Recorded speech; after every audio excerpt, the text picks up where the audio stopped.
Konnichiwa, everybody, and welcome back to another episode. Now today, something a bit different again. I seem to be saying that a lot lately, but I thought I'd start perhaps a new series on my gaming history, as in where my journey started up until sort of where it's at now. But obviously not all in one, as we'll be here till doomsday. But maybe I'll do, I'm not quite sure how I'm going to do it yet, and if nobody watches it maybe I won't do it at all.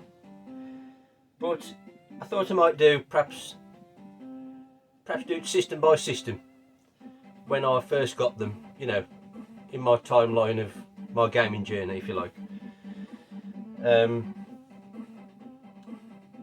And we'll see how it goes. I don't know if I might do system by system or maybe generation, or I'm not sure. But first of, you know, this first episode, I am starting with the very first system I ever had,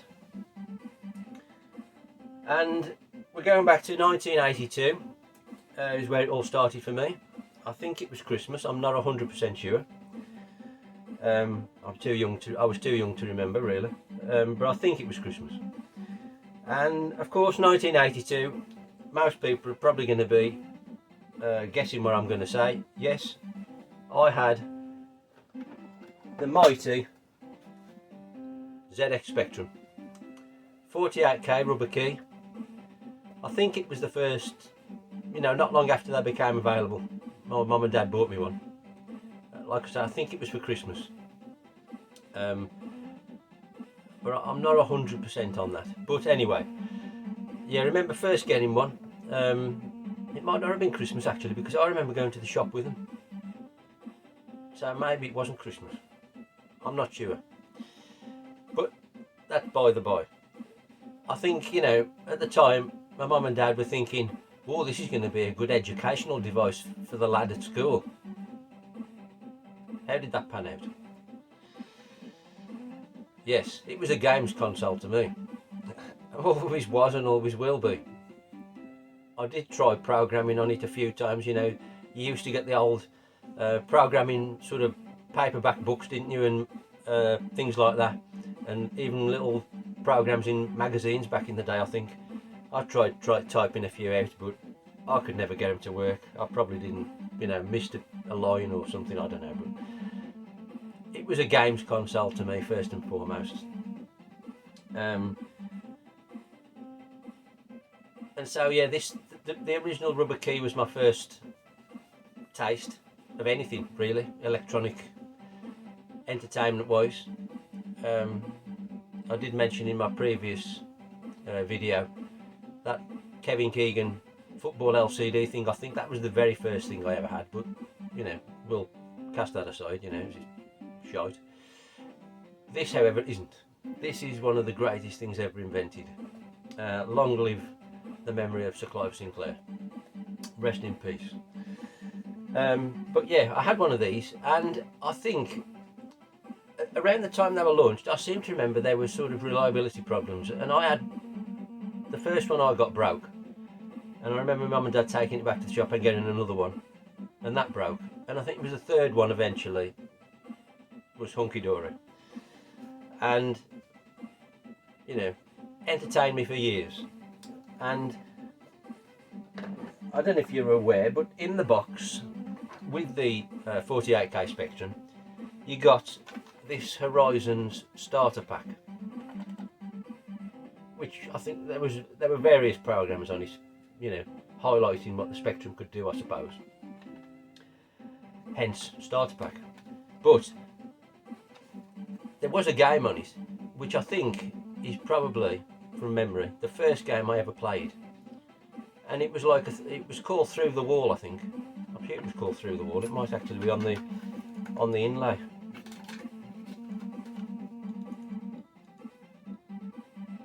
Yeah, Throw the Wall, actually. But yeah, I think that was the first game I ever played, because it was, like I say, it was what was with the console, computer, sorry. And it's basically a breakout or Arkanoid style game in a very simple form. You've got the coloured lines across the top, the brick wall, and you've got a bat at the bottom and the ball, and you've got to clear the screen of all the bricks. No power-ups, nothing like that. Very basic, but what an amazing game. I had hours of fun on that. If I can, I'm not sure I'll be able to, but I'll try and put a screenshot or something up to highlight that first game I ever played. And then around the same time, I got the computer. I remember in the shop where we got the computer from, they obviously sold a few games. And the 3 first games I ever remember, I mean, they must have been bought me, I wasn't old enough to buy stuff, but the first 3 games that I ever remember having bought for me were these 3.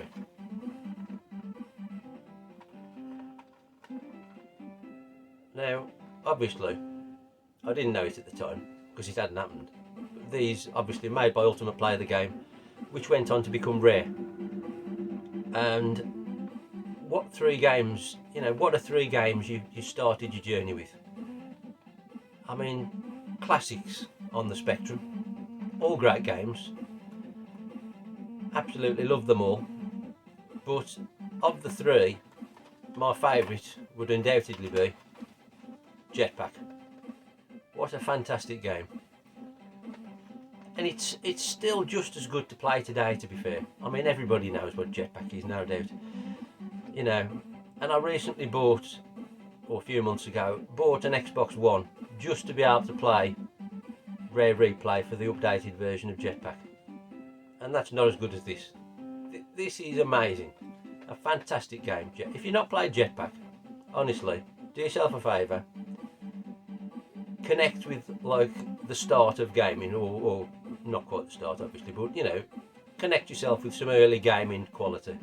Jetpack, amazing. And then obviously once you've got your Spectrum, unlike other sort of 8-bit computers at the time, there was no way of, you was playing on the keys because there was no joysticks or even any ports on the computer to plug a joystick in.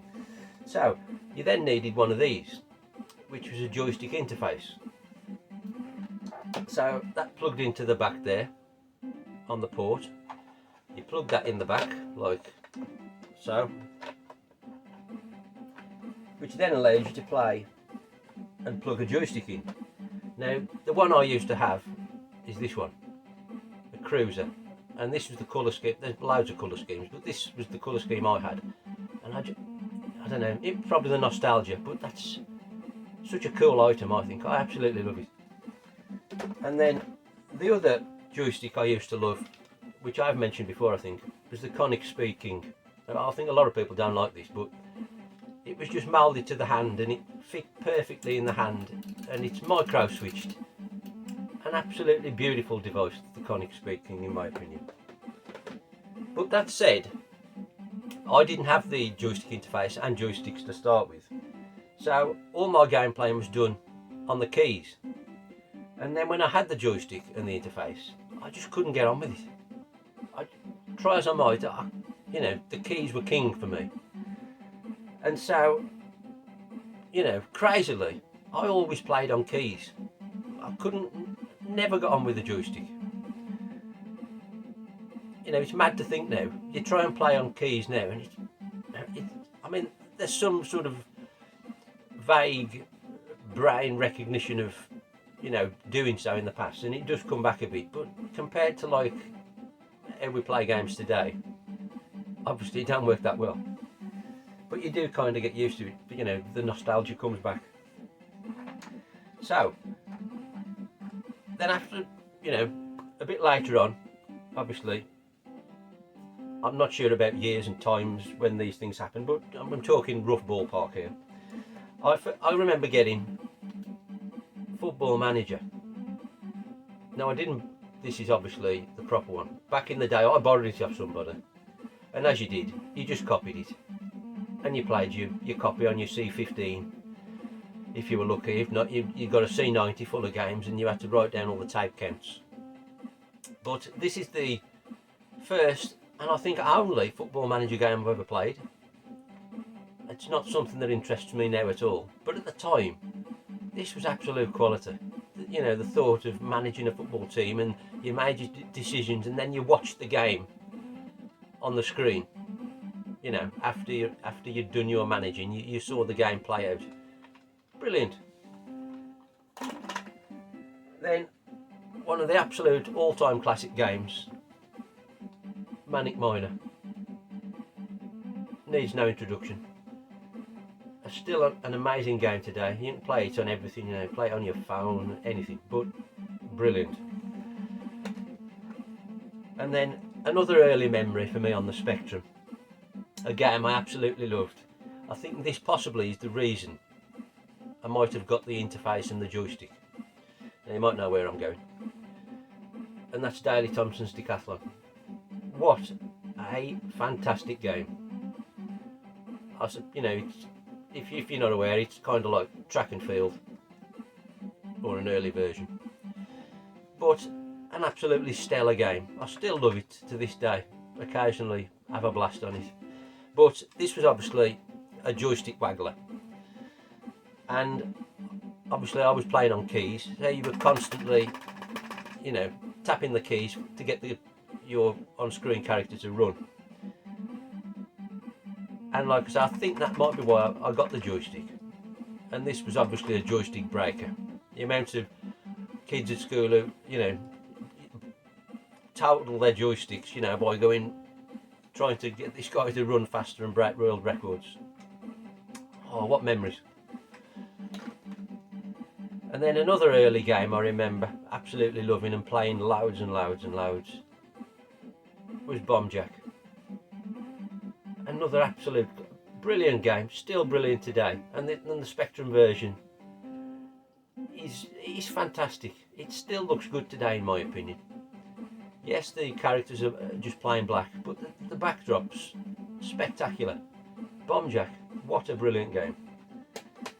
Oh, the nostalgia and the memories that flooding back. But then, obviously, as time went on, more and more games come out. The advent of the budget label. Now, what an amazing thing that was back in the day. You know, games, you know, tended to be, from memory, they were around sort of £6-8 for a sort of a full price release for the Spectrum, as I remember, to begin with. And that gradually grew and grew to sort of £8 and £10. And with that came the advent of the budget label, where you'd be buying games for £1.99. Either, you know, games made specifically to be a budget game, or games that had been full price games and then were re-released on a budget label, like the Hit Squad for instance. But my personal favourites were the Codemasters games, which obviously were specifically budget titles. But the memories of, you know, everybody sold them, you know, they were in your local paper shop, or at least they were by me. And, you know, you'd save up your pocket money for £2, and, you know, £2 wasn't much money really. It's more than it is now, obviously, but it was achievable for a school kid to save up their pocket money. £2, you could buy yourself a brand new game for your Spectrum. And because all the paper shops sold them, you could tour around them all on your bike, looking at all the different stuff they'd got. You didn't have to wait for the weekend for your mum and dad to take you to Walsall, or, you know, wherever, your local sort of main town where you could get to a proper game shop. You could get these things in your local paper shop on your bike. Mega. And I mean, there were so many classics, but I've just picked out a few here. We've got, first one's a Master Tronic game. And again, this is one of the greatest games on the Spectrum and still amazing today. And in my opinion, a game of darts has never been bettered than 180 on the Spectrum. Absolutely brilliant. Still to this day. Going all the way from the first round to the final. Beating Jammy Jim in the final with a 9-dart finish. spectacular. You must play that game if you've never played it. As I say, I've never played a better darts game, and you know, on any system. Then, as I said, the Codemasters games, you know, there were loads of them, and so many classics. But the three that stand out to me, if I can hold them all together at the same time, the series in general, I love, but these three in particular. Yes, you might have guessed it. So we've got Treasure Island Dizzy, Fantasy World Dizzy, and Magic Land Dizzy. Absolutely love these games. Stellar titles. You know, the original was alright, but once Treasure Island came out, that was totally on a different level. Absolutely love that game, and still do to this day. To be fair, I play the Amiga version now if I want to play it. That's why I've got Treasure Island Dizzy running on the Evercade here. Just that was the easiest thing I could get on the TV. It was more problematic to get the actual Spectrum hooked up there, but I just thought I'd put Treasure Island Dizzy on for some atmosphere. And then the other Codemasters game I absolutely loved back in the day, and again I think it still holds up reasonable, and that was ATV Simulator. Now this was kind of a side-on, you wouldn't call it a racing game really, it's kind of, you're riding an ATV obviously, but it's kind of side-on and you're negotiating obstacles and you've got to get from the start to the finish within the time limit. What an amazing game, very simplistic, but I had hours and hours of fun on that, brilliant. And then obviously Codemasters progressed, and eventually they started making more expensive games. Now I do remember buying Jetbike Simulator, which was in a big box instead of the single case like those, because I think that, I'm not sure it was absolutely full price, but it may have been a halfway price, maybe £5, I think, £4.99 possibly. I thought I'd got it, but I can't find it if I have. Oh, I have. I thought I'd got it. There we go. It's even got the price on that one. £2.99 apparently. So it was only slightly more expensive, but like I say, it came in a big box. And it followed the path of all the other sort of simulator, BMX and Grand Prix, overhead racing like Super Sprint. Only this time we're on jet bikes. But yeah, oh, the memories. I love the Codemasters artwork as well.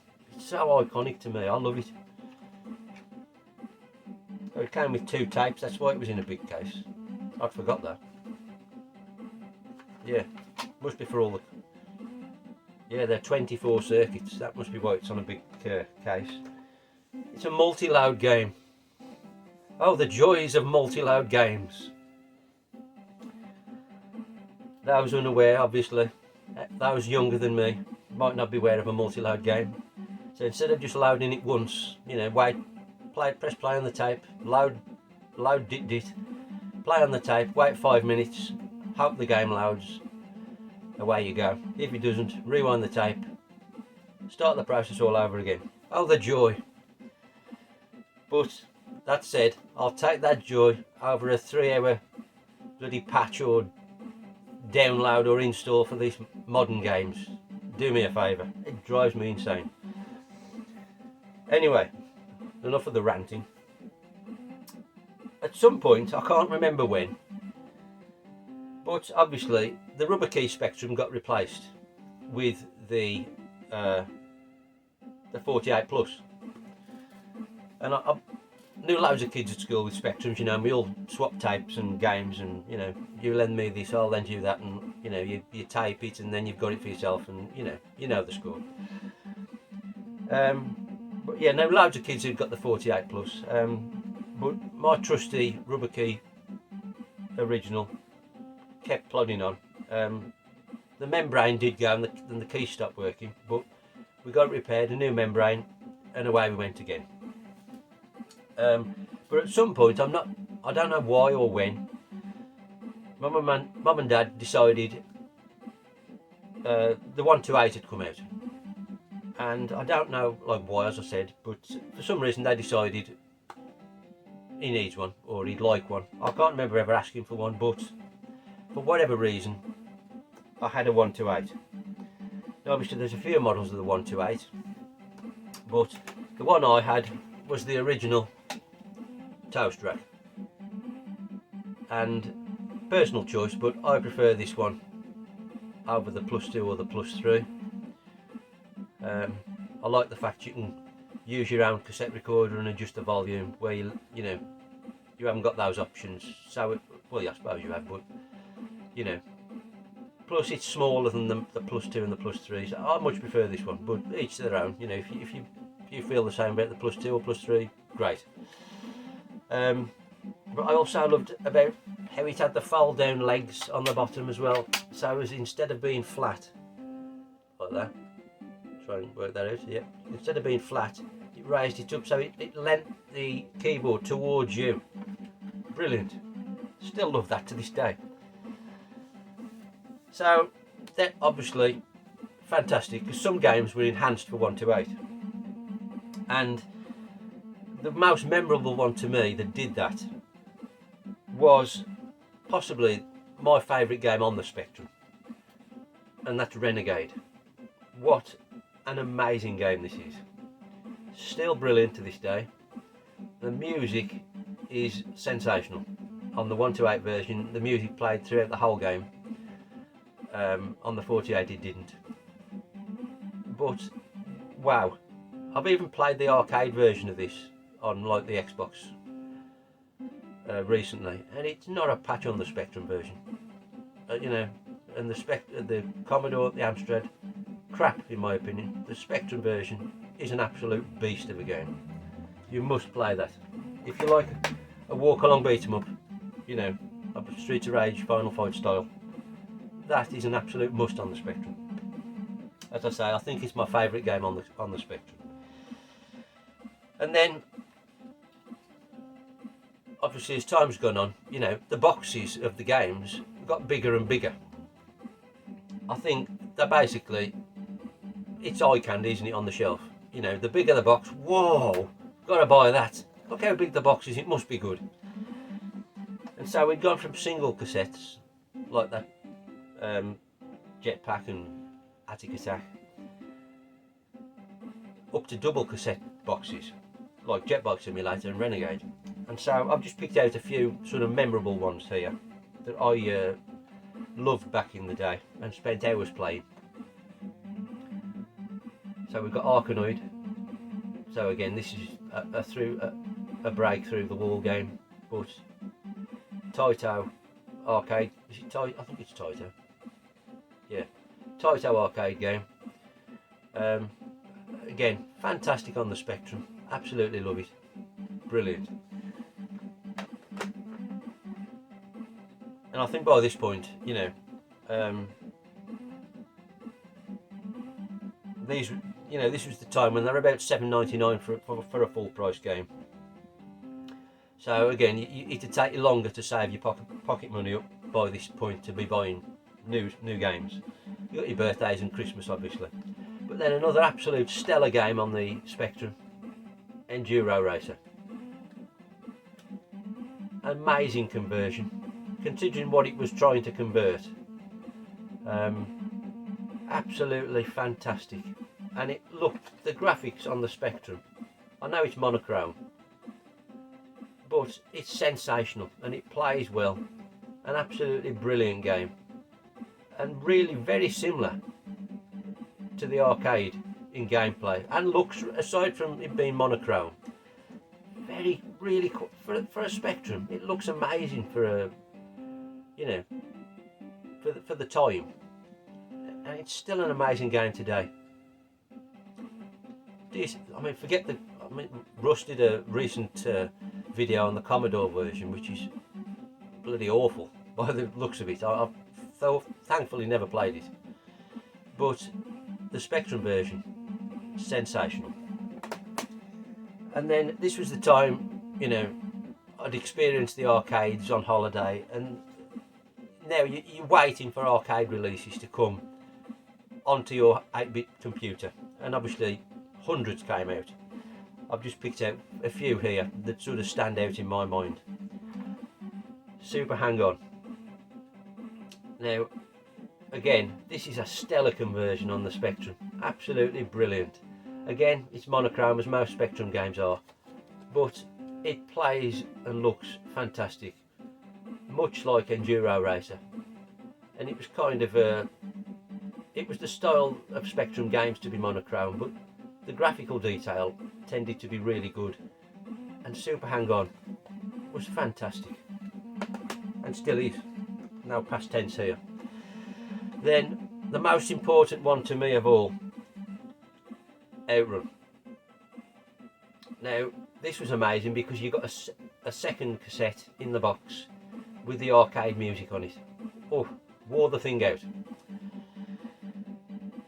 And this, unlike lots of games, you actually got the screenshots of different versions on the back, because a lot of the time they wouldn't show you the screenshots of the game you were buying. They might show the arcade shots, and so you'd pick it up and thinking, whoa, look at this on my Spectrum. You get it home and it's nothing like it. But fair play to US Gold in this case, they did actually put the separate screenshots on the back, so you could see, you know, you've got the Commodore 64, Spectrum, Amstrad, and I think that's an Atari ST. And I've played all these over the years, and you know, they're none of them perfect. You know, the Spectrum's very slow frame rate, but the graphical detail again is really good. And though it's not amazing on the Spectrum, and it's multi-load, which can be a pain, you know, when you get to the second or the third level and you don't make the time limit, you've then got to rewind it and go back to the start. You know, it's a bloody faff, especially nowadays. You know, when you're not used to it, it can be really sort of grinding. But what a game! Then we've got different cases again. Now we've got Space Harrier, so we've gone to a clamshell now. Now this is a good game on the Spectrum. Had many an hour of fun on this, but this case in point, they show the arcade screenshots on the back of here. Now, not even, you know, the most optimistic of Spectrum owners could expect their humble 48 or even 128 to be pumping out arcade style graphics like that. Now this is another one I absolutely loved. Now my mate had this, I didn't have it, but I used to go around his house and play this all the time. And that's 3 Weeks in Paradise. Now this is by Microgen, and it's in a series of games starring Wally. Everyone's a Wally. We've got this one, Pajama Rama, Herbert's Dummy Run. But this one, for some reason, really stood out. Now this, you can tell, it's kind of like multi-colour graphics, but there are some colour clash issues. And it's very similar to a Treasure Island Dizzy style game, this, where you've got to find items to do something, and then that then allows you to do something else, and you know, complete the task, and eventually, I forget what the main aim was now. I think it was escape the island, or I don't know. It was similar to Treasure Island Dizzy. I can't remember. It's been years and years since I played this, but a classic game. And the last one of these clamshell boxes, we've got Ye Are Kung Fu. Now again, a classic game. Now I think we've got now these show just screenshots from various versions, so that's not very helpful. But needless to say, none of these are the Spectrum version on the back of here, which is a bit naughty really, but a classic game nevertheless. Then, as I say, the boxes get bigger and bigger, so then we start entering the world of cardboard, so as we can make the boxes, you know, larger and larger. But I think I've just picked out a couple here, two of the best games on the Spectrum. Chase HQ. Now obviously everybody's probably aware of what Chase HQ is, a classic game, and again this suffers from the fact they're showing the arcade screenshots on the back. mean, it's lovely artwork on, you know, it's not in the best of nick, the box, to be fair. This one was £9.99 apparently from Virgin. But a fantastic conversion on the Spectrum. Again, I've played other versions and they are not good. I think it's the Commodore version, isn't it? What's absolutely diabolical. But you got your tape and your instructions in a nice ocean baggie. So nostalgic, fantastic. Love, you know, seeing and having stuff like this. You know, got so much nostalgia for the Spectrum. But yeah, it's a fantastic conversion, and a you know, probably the best at the time you could hope to play at home. Then in a very similar mould, as I say, we've gone bigger again on the boxes. We've got WEC Le Mans. Now again, this is a stunning game on the Spectrum. I've never actually played the arcade version, but that came in a really weird spinning, rotating cab. And again, they show the arcade screenshots on the back. But again, it was all monochrome on the Spectrum, much like Enduro Racer, Outrun, Chase HQ. But it played brilliant. It looked really good. Moved along well. Fantastic game. And you can tell, you know, size-wise how we've progressed. You know, absolutely massive now we're talking. And they got bigger still. And I mean, it's all a bit pointless really when you've only got a single tape in there, but that's how things work. Now it did have a sticker with that apparently when new. I'm pretty sure I haven't got that. Oh, I have. Oh, what a bonus. Still got the sticker.